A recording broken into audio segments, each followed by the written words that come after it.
Hi, and welcome to a Thursday edition of Autoweek TV. Coming up, we'll tell you what it's been like to spend a year with the Subaru Impreza WRX STI. It wasn't dull, I can tell you that. But first, here's some car news. Kia is exploring what might happen if you turbocharge the dancing Hamstars with the Trackster concept car for next week's Chicago Auto Show. The Trackster is based on the Soul, and changes include bigger wheels and a narrower, sporty window opening along the side. Kia says it could see a 247 horsepower engine under the hood. That compares with the 164 horsepower from the production Soul's four-cylinder engine. Kia also let drop that it is still considering putting the Soulster convertible into production.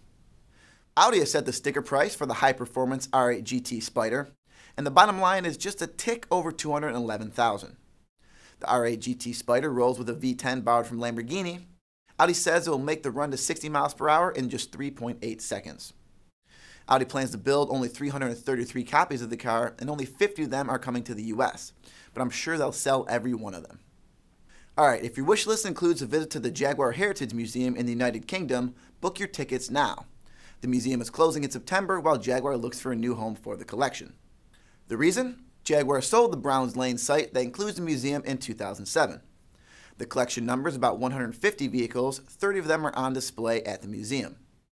One possible new home is the Coventry Transport Museum, but no deal has been struck. Okay, we spent the past year driving a Subaru Impreza WRX STI. It's a type of car that should be right in the sweet spot for a bunch of car enthusiasts.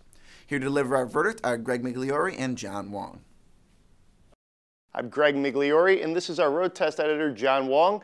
We're going to give you a little insight on what it's been like here a year in the WRX STI. First time I drove this car, it just blew me away because, I mean, it was just like the return of the car that we came to love. There's There's something about this car that really speaks to enthusiasts. You don't necessarily buy this car if you're an average consumer. I think you seek it out, you know, because the looks, they're a little polarizing. There's a lot going on here. You got the intake, you got the big wheels, you got the front end is kind of in your face, it's kind of gutsy. This car's a little bit ragged in some ways too. It's loud, it's a little bit coarse, it's tight, but that's good. For an enthusiast, you like all those things, but this is by no means a 5 Series or something like that. kind of brings up another point. Like you said, it's raw. It's, you know, it's basically based on a $17,000 entry-level car. But the sticker for our car, which is a limited model, which is new for 2011, which has leather seats, these BBS rims, fog lights, and a moonroof, it's almost $40,000. But we have to remember that most STRs sold probably going to be the normal $35,000 one without all that stuff. And for $35,000, with the performance this gives, with, you know, the power, the adjustable center diff, all that stuff, I mean, that's a pretty good performance deal in my opinion. Believe it or not, it's actually somewhat, for a car in this segment, fuel efficient. We got 20.1 miles per gallon over a year with a bunch of people here who don't try and hypermile or sip fuel. We pretty much drop the clutch and take off. And that actually beat the EPA's combined figure, which is 19. Yep, 19 miles per gallon. Thereabouts. So, I mean, you know, we drove this car hard and we got a lot out of it. We had a lot of fun, and we actually, you know, were pretty reasonable on gas. Why we got it was that we just wanted to see if the STI, as we first fell in love with it, was back or not, you know, to basically hopefully erase that horrible hatchback that was too soft and, you know, tried to appeal to the masses. And after a year driving this car in the dry, in the snow, with these winter tires on, you know, doing drifts and donuts and just having a good time, you know, just all the suspension changes to it, and with the return of the sedan, with that giant wing back there, I think the STI is back.